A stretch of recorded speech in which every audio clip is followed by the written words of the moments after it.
오늘 본문의 말씀을 가지고 예루살렘 교회를 돕는 안디옥 교회라는 제목으로 함께 말씀을 나누도록 하겠습니다. 예, 얼굴을 딱 보니까 오늘 예배 때 좋을 분들이 여러 분 계신 것 같아요. 우리 옆에 있는 분들에게 이렇게 인사했으면 좋겠습니다. 돕는 성도들이 됩시다. 예, 돕는 성도들이 됩시다. 예, 서로 도와가야 돼요. 예, 그리고 옆에 있는 성도분들 다시 보시면서 우리 승리합시다. 이렇게 한번 인사했으면 좋겠습니다. 승리합시다. 예, 승리하시기 바랍니다. 여러분 특별 새벽기도 하시느라고 피곤하시죠? 예, 저도 피곤한가 봐요. 쌍꺼풀이 이쪽에 엄청 커졌어요. 그래가지고 거울 봤더니 쌍꺼풀이 막 엄청 커져서 이게 뭐 이렇게 수술도 안 했는데 이렇게 하나님이 또 멋진 쌍꺼풀을 만들어 주셔가지고 얼마나 감사한지. 또 없어지겠죠 이게 어느 순간이.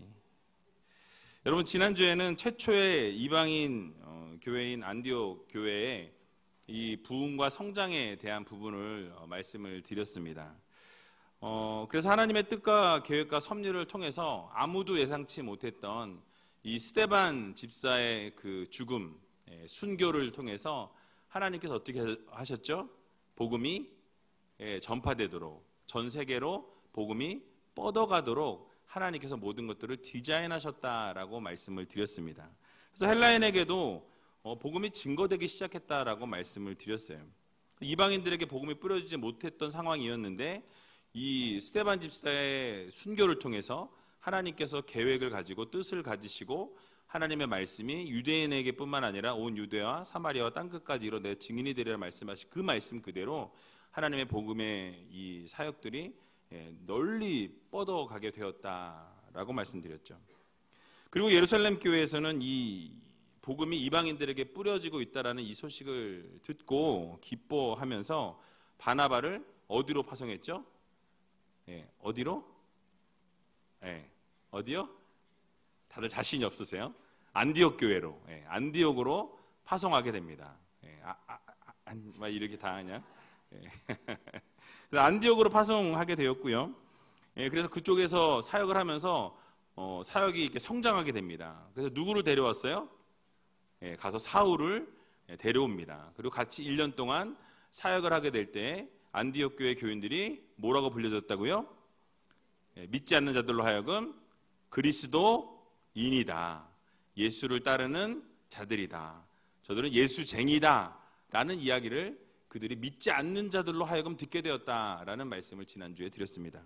생각들이 나시나요? 또 어떤 분들은 아주 지금 전혀 새롭고 평생에 듣던 말씀 또 들려주시오. 그래서 이제 오늘 본문의 말씀을 보게 되면 27절부터 30절까지의 말씀에 보니까 안디옥 교회가 이제 흉년이 들고 기근이 들게 된 이 예루살렘 교회를 이렇게 돕게 됩니다. 헌금을 보내게 되었다라고 말씀하고 있어요. 이 부분이 비록 짧게 딱 4절밖에 안 되는 부분이지만요. 사실은 이 4절의 말씀에 상당한 의미를 내포하고 있다는 것을 우리가 좀 생각해 보기를 원합니다. 이것이 바로 이제 설교의 기술이에요. 4절을 어떻게 늘리나 한번 같이 보도록 하겠습니다. 여러분 이 엄청난 의미를 먼저 내포하고 있는데요. 먼저는 안디옥 교회가 예루살렘 교회를 이제 도울 수 있을 만큼 어떻게 된 거예요? 많이 부흥했다라는 얘기예요. 그래서 많이 부흥 성장해서 1년 만에 이제는 어머니 교회인 이 예루살렘 교회가 기근이 들고 흉년이 들어서 힘든 상황 가운데 놓일 때에 안디옥 교회에서 외면하지 아니하고요. 어떻게 합니까? 헌금을 모아서 그들을 돕기로 하고 보냈다라고 성경은 말씀하죠. 크게 성장했다는 것을 보여주고요. 또 한 가지는 이 안디옥 교회가 외형적으로만 성장한 것이 아니라 바로 이 바나바와 이 바울, 사울이 함께 사역하고 동역하면서 그들이 그리스도인이라 불릴 만큼의 영적인 성장과 영적인 성숙을 이루어냈다라는 것을 우리가 볼 수가 있습니다. 그래서 그들의 가르침을 통해서요, 구제와 선행을 하기에도 충분한 믿음의 그 성장되어짐을 우리가 여기 이 4절에서 볼 수가 있다라는 사실이에요. 뿐만 아니라 또 이 사건의 중요성이 더 있는데요. 무엇이냐면 바로 이 예루살렘 교회, 안디옥 교회가 영적으로 일치감을 갖게 되는 중요한 계기가 되었다라는 것입니다. 무슨 얘기예요? 바로 유대 성도들이 이방인 성도들을 어떻게 한 거예요? 인정한 거예요. 아, 저들은 이제 우리 동역자다. 바로 함께 사역할 수 있는 동역자라는 의식을 갖게 됩니다. 그래서 이방인 성도들을 인정하게 됐고요. 이방인 성도들은 또 무엇입니까? 바로 우리가 저들을 도와야 한다라는 생각을 가지고 이방 성도들임에도 불구하고 유대인 성도들을 어떻게 해요? 돕게 되었다라는 거예요. 성숙하게. 그래서 주 안에서 한 형제로 받아들였다라는 증거를 바로 이 4절, 4절 가운데에서 우리가 이해할 수 있게 되는 것입니다. 만약 이런 인식이 없었다면요, 헌금도 보내지 않았을 뿐만 아니라 그 헌금을 보냈어도 어떻게 해요? 받지 않았을 거예요. 어디 감히 지금 이방인들이 불쏘시기로 태어난 사람들이 무슨 헌금을 돌려보내 막 그럴 수 있어요. 충분히. 왜요? 어떻게 감히 우리랑 같이 할 수 없는 사람인데 이 헌금을 우리가 받겠어? 안 받죠. 그런데 그들의 인식이 이제 바뀌었다라는 거예요. 그리고 그들을 한 형제로, 한 자매로, 한 동역자로 이제 받아들이게 되었다라는 것을 우리가 알 수 있습니다. 이런 상황과 배경을 생각하면서 우리 본문을 좀 같이 좀 봤으면 좋겠습니다. 오늘 본문 27절에서 28절을 보게 되면요, 이렇게 말씀하죠. 우리 같이 한번 27절과 28절을 읽어보겠습니다. 그때에 선지자들이 예루살렘에서 안디옥에 이르니 그 중에 아가보라 하는 한 사람이 일어나 성령으로 말하되 천하가 크게 흉년 들리라 하더니 글라우디오 때에 그렇게 되니라. 아멘. 자, 27절에 그때에 라는 단어로 시작하죠. 이 그때라는 구절로 시작하는데요. 이 단어는요, 불특정한 어떤 기한을 이야기할 때 그때에 라는 단어로 사용을 하게 됩니다. 표현합니다. 특별히 가까운 것을 가리키는 지시대명사예요. 그때가 언제인지는 알 수 없지만 이 가까이 있는 그 때를 이야기하는 거예요. 가까이 있는 그때가 언제냐면 앞에 구절을 보니까 아마도 정확하진 않지만 바나바와 이 바울을 데리고 온 그때에, 그들이 와서 1년 동안 함께 사역하고 있던 그때에, 그 당시에 라는 것을 말하고 있는 거예요. 그렇게 사역하고 있을 그때에 또 누가 왔다라는 거예요? 그 안디옥 교회에 컨닝을 좀 하세요. 누구요? 선지자들이 왔다라고 말씀하죠. 선지자들. 그러니까 선지자들이 어디서부터 왔어요? 예루살렘으로부터 선지자들이 그곳에 왔다라고 말씀합니다. 자, 그렇다면 우리는요, 왜 예루살렘에서 이 안디옥에 바나바도 보냈는데 선지자들을 또 왜 보냈나라는 생각을 좀 해볼 수 있죠. 왜 왔을까? 누가는 이 부분에 대해서 언급하지 않습니다. 왜 이 선지자들을 보냈는지 그 본문에 대한 내용은 어디를 찾아봐도 없어요.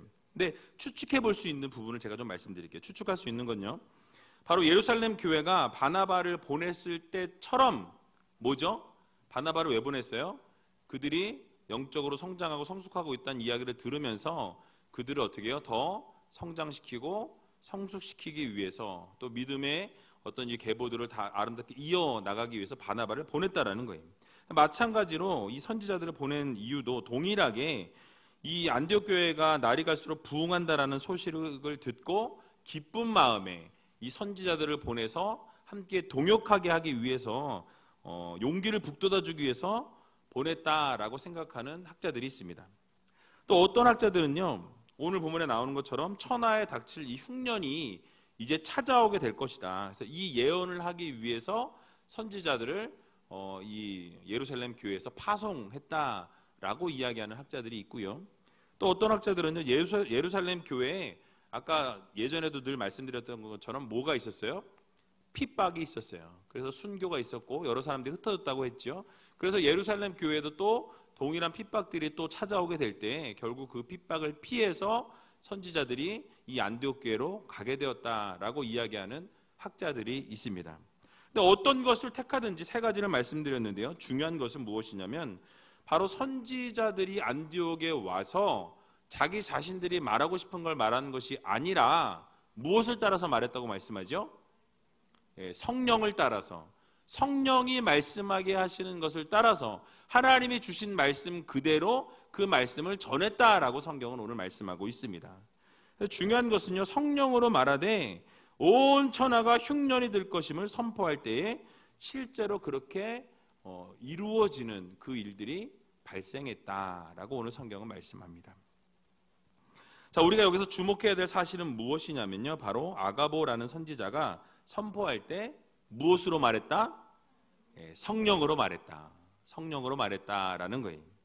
여러분, 이 성령으로 말했다는 것은 무엇입니까? 바로 참 선지자는요, 성령이 말하게 하심을 따라서 말하는 것이 뭐예요? 진정한 참 선지자라는 거예요. 내가 하고 싶은 말을 막 그냥 내뿜고 짓거리는 것이 아니라 누가 주시는 말씀? 하나님이 주시는 말씀을 하나님이 전하시는 대로, 하나님이 명령하시는 대로 그대로 순종해서 죽든 살든 뿌리는 것, 전하는 것, 그것이 선지자의 사명이라는 거죠. 여러분, 요번 이 특별 새벽 기도회도 뭡니까? 우리는 세상에 보내어진 선지자입니다. 선지자가 뭐예요? 하나님이 주신 말씀이면은 내가 목에 칼이 들어와도 어떻게 해야 돼요? 복음을 전하는 거예요. 하나님 말씀을 전하라는 그대로 전하는 것이 선지자의 사명이라는 것입니다. 그래서 이 참 선지자는요, 성령의 말하게 하심을 따라 선포하는 자임을 알려주고 있어요. 베드로후서 1장 20절에서 21절을 보면요, 이렇게 말씀합니다. 먼저 알 것은 경의 모든 예언은 사사로이 풀 것이 아니니 예언은 언제든지 사람의 뜻으로 낸 것이 아니요 오직 성령의 감동하심을 입은 사람들이 하나님께 받아 말한 것임이니라. 아멘. 뭐래요? 예언은 누구의 뜻이 아니고 사람의 뜻이 아니고 누구의 뜻이에요? 하나님의 뜻이라는 거예요. 성령의 감동을 입은 사람들이 하나님으로부터 받아서 말하는 것이 바로 선지자들이 하는 것이다 라고 말씀하고 있습니다.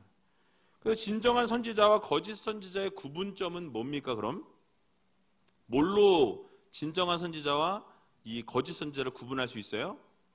성령의 말하심을 따라서, 그러니까 성령이 말하게 하심을 따라서 말하는 자가 진정한 선지자임을 여러분 모두 믿으시기 바랍니다.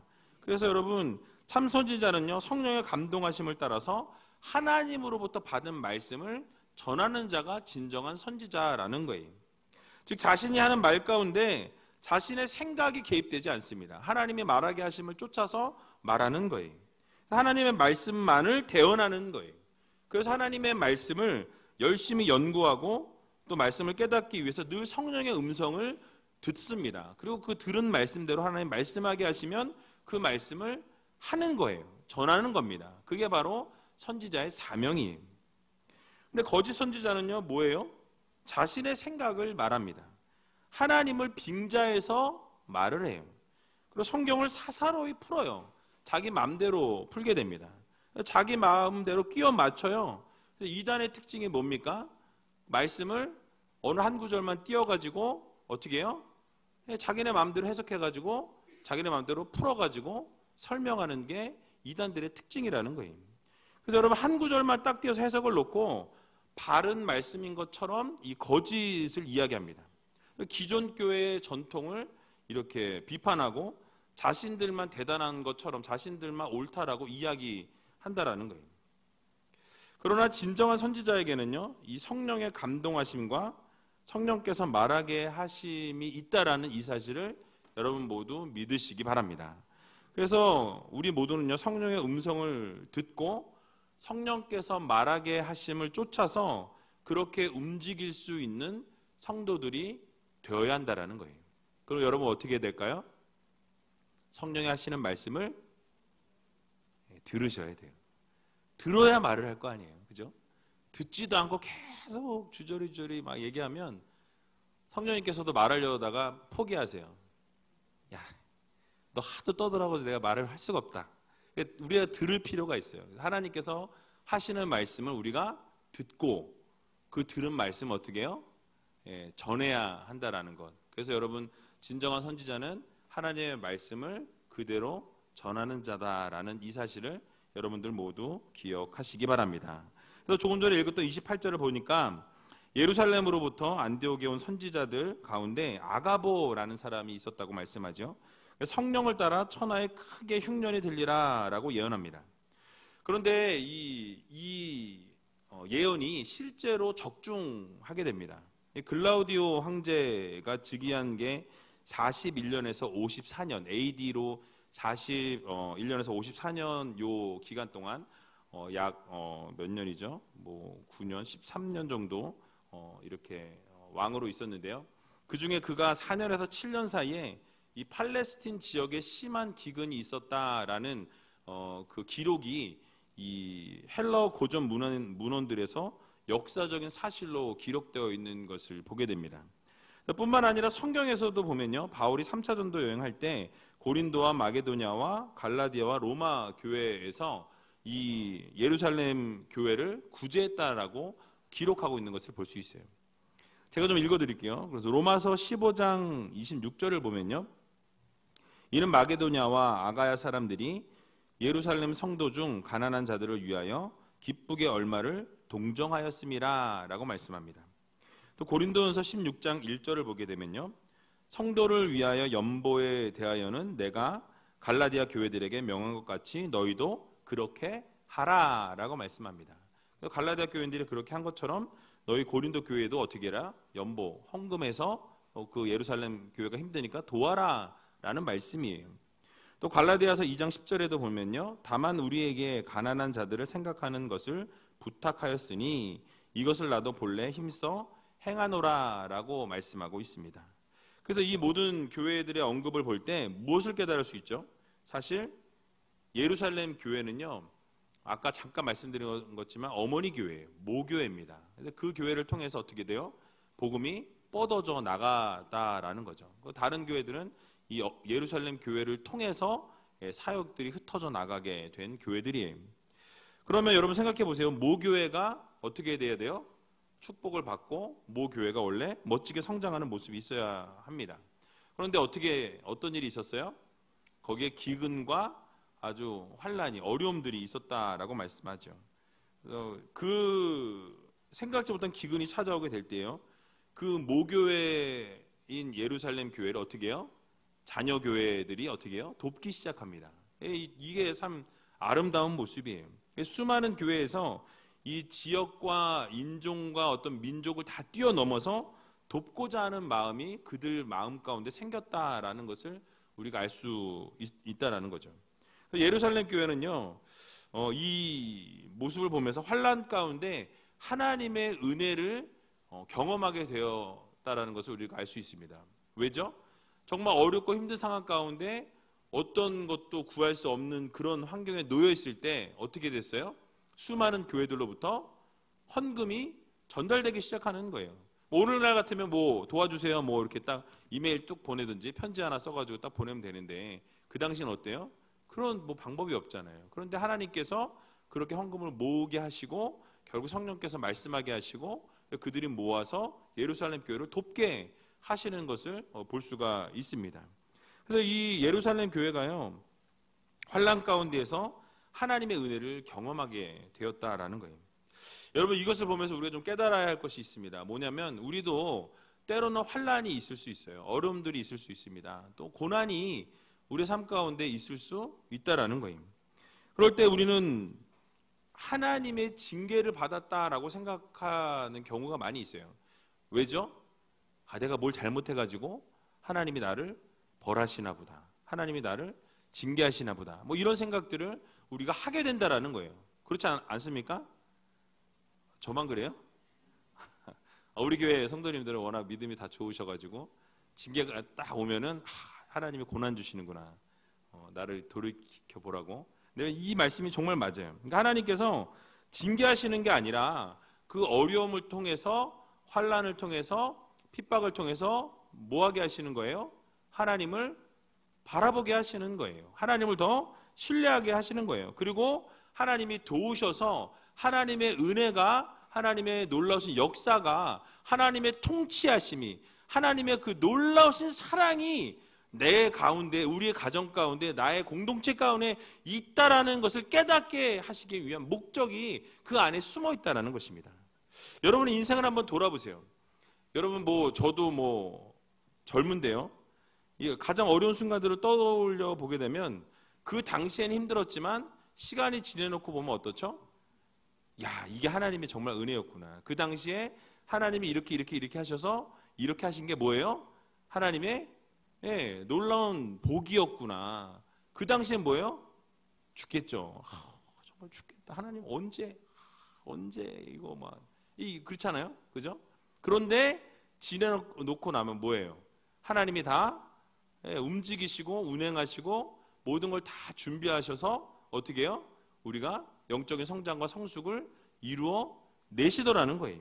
그래서 결국 신실하신 하나님을 깨달을 수밖에 없게 만드신다는 것입니다.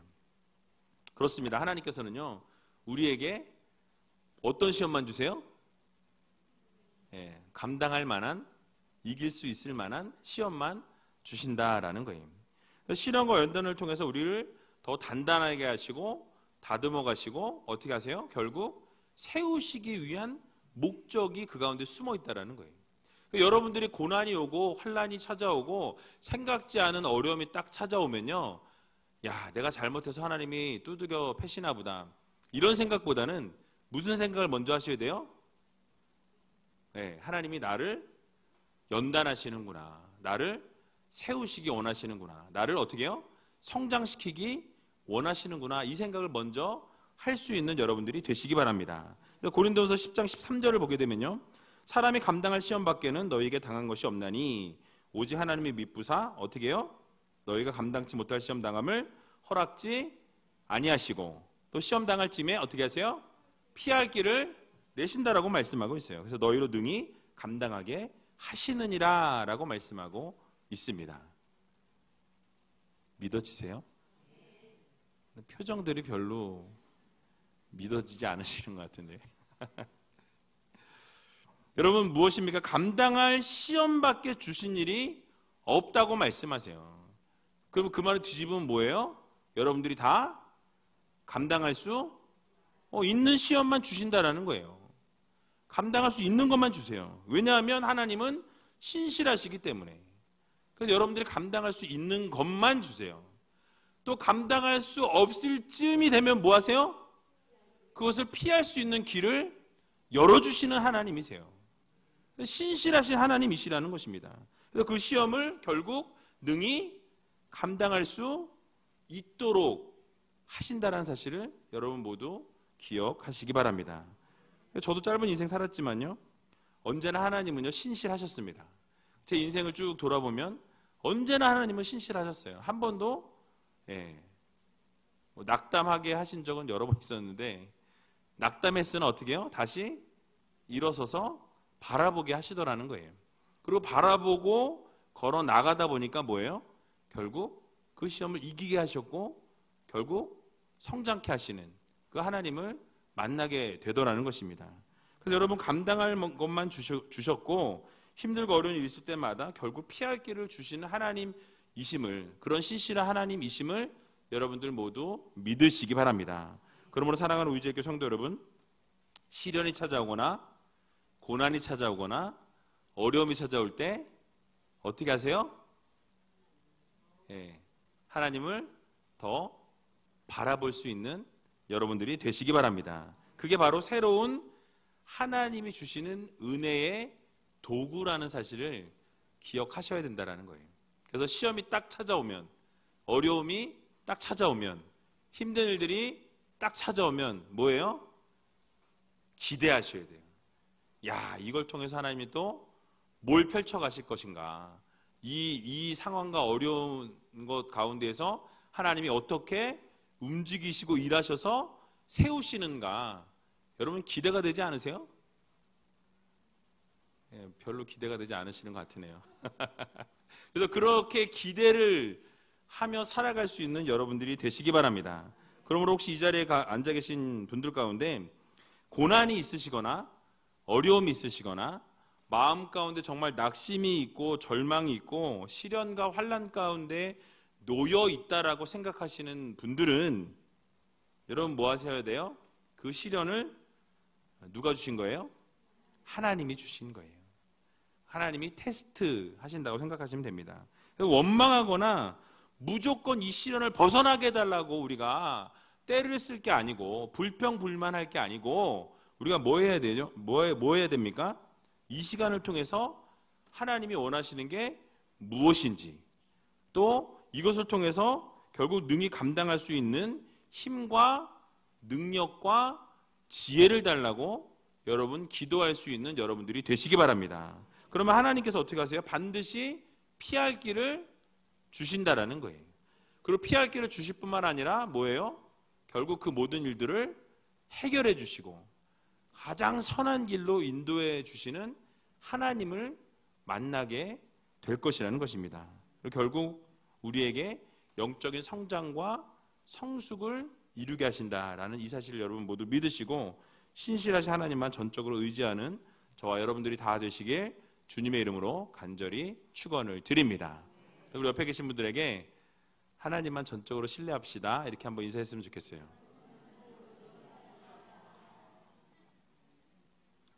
예. 자, 이제 29절과 30절을 보게 되면 뭐라고 말씀합니까? 우리 같이 한번 29절과 30절 읽어보도록 하겠습니다. 제자들이 각각 그 힘대로 유대에 사는 형제들에게 부조를 보내기로 작정하고 이를 실행하여 바나바와 사울의 손으로 장로들에게 보내니라. 아멘. 자, 초대교회에서는 힘들고 어려운 사람들을 외면하지 아니하고요, 조건 없이 이렇게 돕는 아름다운 전통이 살아 있었습니다. 근데 이 안디옥 교회에도 이 초대 교회의 전통들이 그대로 스며들어서 그들이 그것을 그대로 배우게 되는 것을 볼 수가 있다라는 거예요. 여러분, 왜냐하면요, 각각 자기 자신의 능력에 따라서 또 여건이 되는 대로 이 유대에 사는 형제들에게 헌금을 보내기로 작정했다라고 성경은 말씀하고 있다라는 거예요. 자, 우리는 여기서 이 헌금의 원칙을 한번 생각해 볼 필요가 있습니다. 무엇을 말씀하고 있습니까? 바로 각각 그 멋대로 힘대로, 각각 힘대로 했다라고 말씀하죠. 여러분, 이 힘대로 했다라는 이 말씀은요, 자신의 능력과 여건에 따라서 그 헌금을 했다라는 말씀이에요. 그러니까 쉽게 예를 들면은 어떤 분에게는 이 10,000원도 헌금하는 게 어려울 수 있어요. 왜냐하면 그 상황과 형편이 안 되기 때문에 뭐 5,000원도 힘들 수 있는 상황이 계신 분도 있다라는 것이죠. 근데 어떤 분에게는 10만 원도 뭐 그리 어렵지 않은 헌금이 될 수도 있다라는 거예요. 뭐죠? 바로 자신의 형편과 처지에 따라서 최선의 것을 드리는 거예요. 그게 합당한 것이다 라고 말씀하고 있는 것입니다. 그래서 우리는요, 이 사실을 예수님의 말씀 가운데서도 그 예를 확인할 수가 있습니다. 누가복음 21장 1절에서 4절 말씀을 보게 되면요, 예수님께서 예루살렘을 이제 올라가실 때에 연복의 앞에서 헌금하는 사람들을 이렇게 바라보시게 됩니다. 그걸 지켜볼 기회가 있었는데요, 많은 부자들이 어떻게 해요? 보란 듯이 많은 돈을 연복궤에다가 집어넣었다라고 말씀하죠. 그럴 때 어떤 가난한 과부가 2렙돈을 거기에 집어넣는 것을 보십니다. 여러분, 한 렙돈은요, 그 당시에 노동자의 하루 품삯인 이 한 데나리온의 128분의 1이래요. 자, 그러면 이게 수치상으로 잘 마음에 와 닿지 않으시죠? 그래서 제가 또 계산기를 두들겨 봤어요. 일당을 10만 원으로 했을 때, 일당이 10만 원인데 2렙돈이라 그러면 890원, 예, 그 정도에 해당합니다. 780원, 780원에 해당합니다. 근데 만약에 일당이 5만 원이에요. 5만 원이면 얼마죠? 390원이에요. 그러니까 한 렙돈이 만약에 그때 당시 일당을 만약에 5만 원으로 친다면, 그러면 390원이 한 렙돈인데, 그 당시 또 율법이 뭐였냐면 한 렙돈은 헌금할 수 없어요. 한 렙돈 이상 해야 되는 것이 규정이었습니다. 그래서 그 규정을 지키기 위해서 뭐예요? 자신이 가졌던 전부인 2렙돈을 780원을 헌금했다라는 거예요. 그러니까 여러분, 이 헌금을 했을 때 예수님 뭐라고 말씀하시죠? 이 가난한 과부가 모든 다른 사람들보다 더 많이 했다라고 말씀하세요. 더 많이 했다. 분명히 금액적으로 따지면은 5만 원을 일당으로 봤을 때는 780원밖에 안 되는 돈입니다. 그런데 예수님이 보실 땐 뭐예요? 다른 부자들은 많은 돈을 냈지만 그들이 가진 거에서 아주 극히 일부 조금을 냈다라는 거예요. 근데 지금 이 가난한 과부에게는 뭐예요? 2렙돈 780원밖에 안 되는데 그 돈이 뭐예요? 그 여자에게 있어서, 그 여인에게 있어서는 이것이 전부였다라는 거예요. 전 재산이었다라는 거예요. 가지고 있던 모든 것인데 그것을 하나님 앞에 드렸다라는 거예요. 여러분, 그러면서 주님께서 뭐라고 말씀하십니까? 그래서 누가복음 21장 4절을 보게 되면요, 저들은 그 풍족한 중에서 헌금을 넣었거니와 이 과부는 그 구찬 중에서 자기 있는 바 생활비 전부를 넣었느니라 하시니라 라고 말씀합니다. 즉 부자들은요, 아까 말씀드린 것처럼 뭐 많은 것 중에서 그냥 정말 지극히 정말 일부 요만큼 드린 거예요. 그런데 지금 이 과부는 뭐예요? 가지고 있는 전 재산을 하나님 앞에 드렸다라는 것입니다. 이 본문이 우리에게 주는 교훈이 무엇입니까? 바로 하나님께 대한 감사의 구체적인 이 표현으로 헌금을 드릴 때, 헌금은 양보다 뭐예요? 그 안에 담겨 있는 마음이 중요하다라는 거예요. 그 돈의 액수가 중요한 게 아니라, 하나님이 거지도 아니세요. 안 드려도 뭐 하나님이 부족함이 없으신 분이시죠. 근데 뭐냐면 우리의 마음을 담아서 예물을 드리는 거예요. 마음을 담아서. 그래서 그 안에 담긴 정성이 더 중요하다는 사실을 우리에게 가르쳐주고 있다라는 것입니다. 결국 무엇을 말씀하냐면, 이 성도가 하나님 앞에 예물을 드릴 때 최대를 드리는 것이 아니라 최선의 헌금을 드려야 한다는 거예요. 그러니까 양적인 것을 많이 드리는 것을 하나님이 기뻐하시는 게 아니라 뭘 드리는 걸 기뻐하시는 거예요?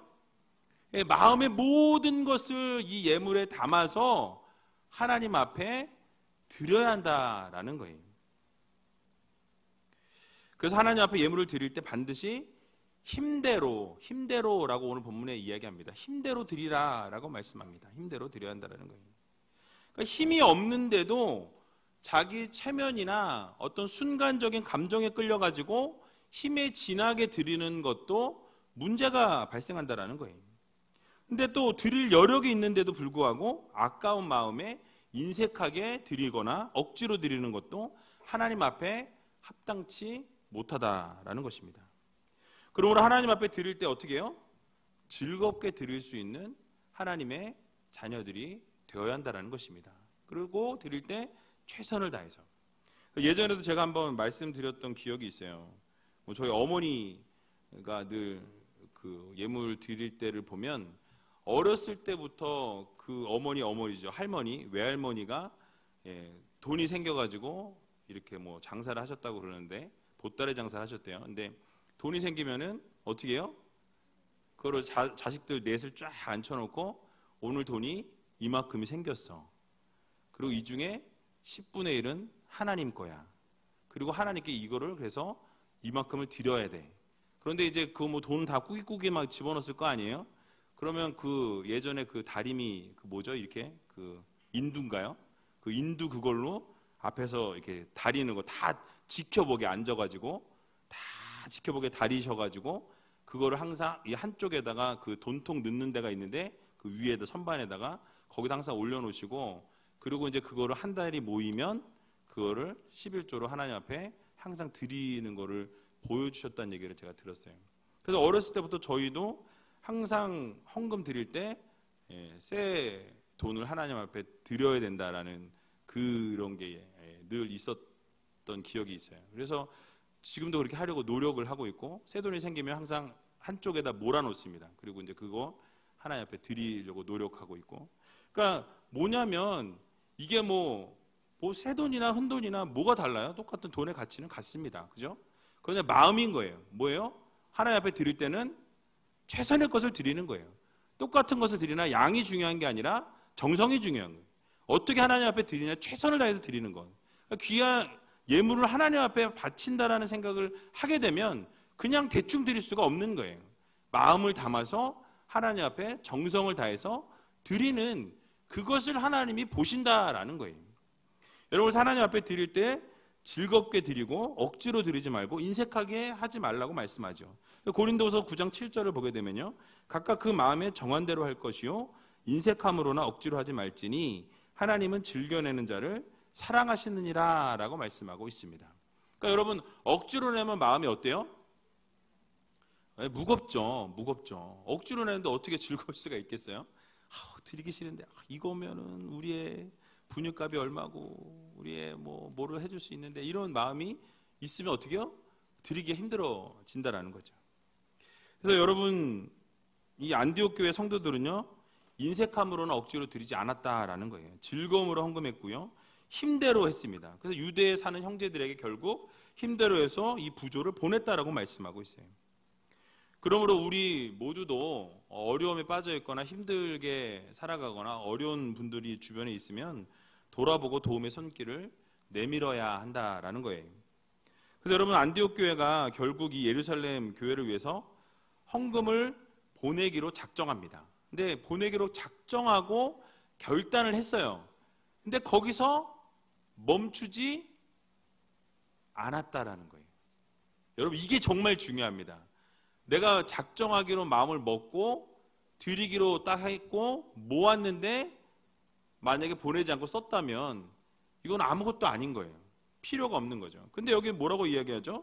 더욱 중요한 것은 그 이후에 실행을 했다라고 말씀하고 있어요. 실행했다. 실행한 게 뭐예요? 네, 보냈다라는 거예요. 그 목적대로 사용이 되어졌다라는 거죠. 그러니까 하나님 앞에 드리기로 작정하고 돕기로 구제를 위해서 모았으면 그거를 도왔다라는 말씀하고 있는 거예요. 즉 안디옥 교회가 예루살렘 교회의 기근 때문에 어려움 당한다 이야기 듣고 헌금을 모으기로 그렇게 결정한 이후에 가만히 앉아서 이 헌금이 모이기만을 기다린 것이 아니었다라는 거예요. 물론 성경에 지금 말하고 있지 않습니다. 근데 상상의 날개를 펼쳐보면 언급은 없지만 아마 이 작정한 것을 이루기 위해서 그들은 움직였을 거예요. 그리고 서로 어떻게 해요? 격려하고 독려하면서 우리 같이 빨리 이렇게 모아서 빨리 보냅시다. 얼마를 이렇게 모아서 같이 좀 한번 해봅시다. 이러지 않았겠어요? 가만히 있으면 그게 뭐입니까? 계속해서 움직였다라는 거예요.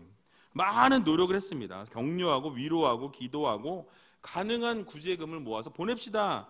노력을 기울였다라는 거예요. 결국 모으는 건 어떻게 합니까?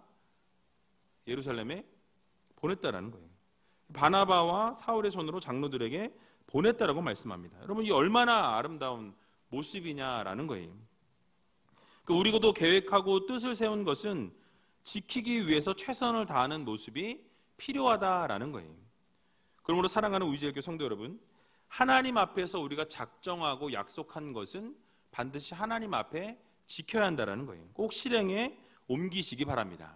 근데 실행을 옮길 때에는 즐거움으로 감당하셔야 돼요. 그걸 억지로 할 것이 아니라 즐거움으로 기쁨으로 감당하시고, 그러면 하나님께서 반드시 그것에 대해서 놀랍게 채워주시는 놀라운 기적의 역사를 경험할 수 있다는 거예요. 여러분, 이 사실을 믿으시고 하나님 앞에 날마다 최선의 것을 드릴 수 있는 저와 여러분들이 다 되시기를 주님의 이름으로 간절히 축원을 드립니다.